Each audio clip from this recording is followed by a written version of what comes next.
Housing for All as a program was an umbrella program, which obviously is going to provide shelter. But I think in the advent of providing shelter, it's also enabling people to move out of these kind of homes to better, newer homes with the more prevalent technologies and more prevalent standards of living.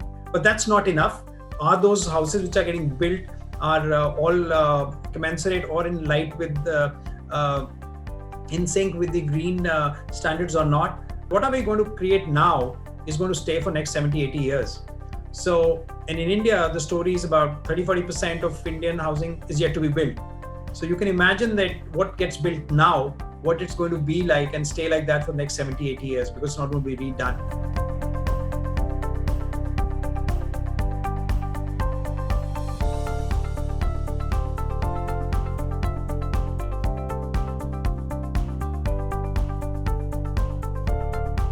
There's these multiple dimensions, and if I was to simplify it a little bit, then the three legs of sustainability that United Nations divides sustainability into: ecological, economic, and social. I think all these three can help vote in favor of indigenous technologies and the preservation of indigenous technologies. And of course, I think one aspect is the proof is in the pudding. The fact that a lot of these technologies have withstood the test of time. And we're talking about literally hundreds of years.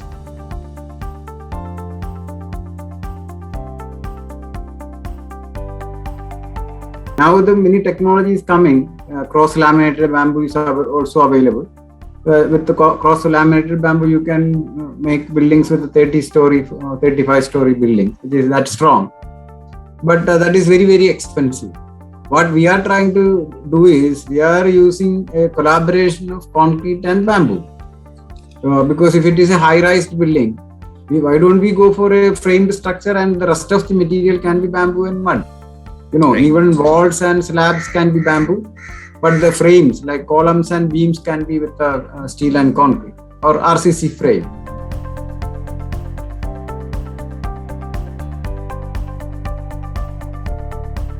We have 350 schools of architecture. We have millions of schools of engineering.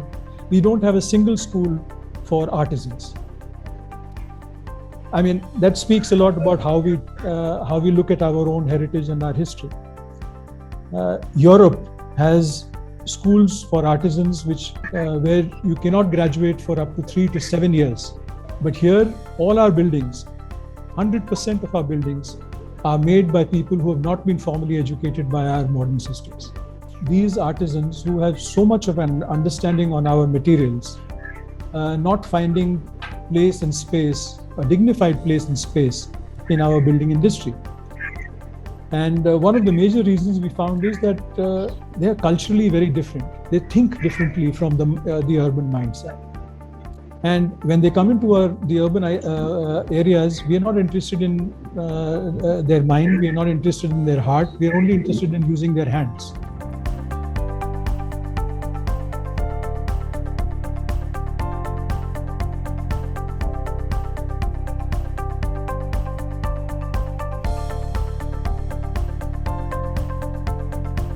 For everything to happen, there are 3 dimensions to it, how the technologies need to be there.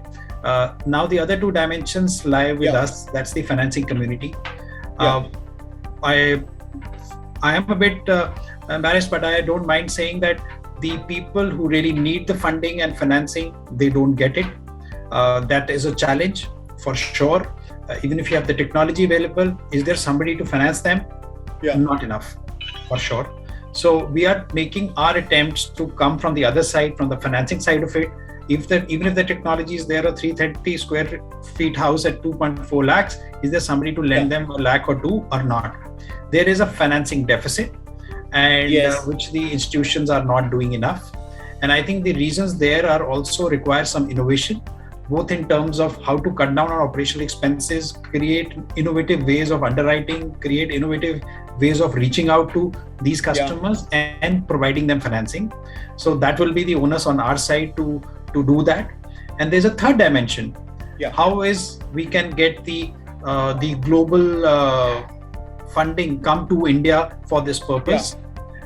So they should feel confident that we are addressing this challenge in a certain manner, which is in line, in sync with it.